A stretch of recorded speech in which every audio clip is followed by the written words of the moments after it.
निसर्गाने आपल्याला किती गोष्टी दिल्या आहेत. स्वच्छ नद्या, मोकळे आकाश, प्रत्येक पानं आणि लाटांमध्ये जीवनाची धडधड. मग मानवाने बनवली एक वस्तू, प्लास्टिक,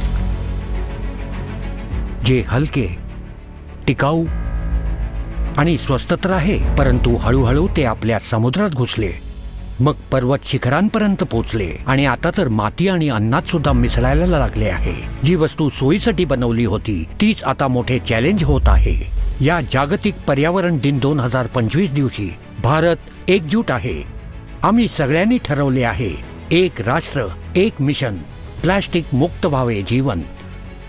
2018 में ही भारत ने सिंगल यूज प्लास्टिक से मुक्ति के लिए 2 स्तर पर काम शुरू कर दिया. हमने एक तरफ सिंगल यूज प्लास्टिक पर बैन लगाया और दूसरी तरफ प्लास्टिक वेस्ट प्रोसेसिंग को अनिवार्य किया. आता गरज आहे हा विचार करायचा की आपण प्लास्टिकचा वापर कसा करतो, हे कुठे जाते आणि आपण यापेक्षा चांगले काय करू शकतो. लेकिन व्यक्ति को अपने जीवन में भी एनवायरनमेंट के प्रति सतर्कता से रहना चाहिए और इसलिए हमें एनवायरनमेंट फ्रेंडली लाइफस्टाइल को अपनाना चाहिए. वापस से रिसाइकल, रीयूज इस पर जाना चाहिए.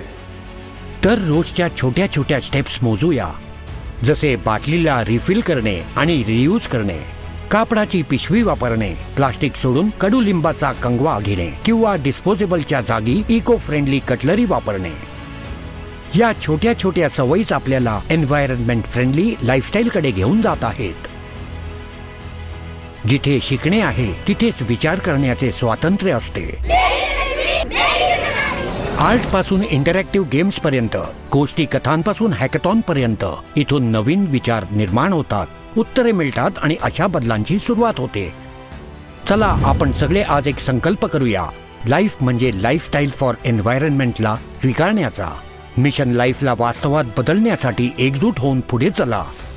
आणि याच विचारास पुढे नेत आज national plastic pollution reduction campaign launch केले गेले आहे, ज्यात सरकार आणि जनता एकत्र मिळून एक मोठा बदल घडवून आणतील.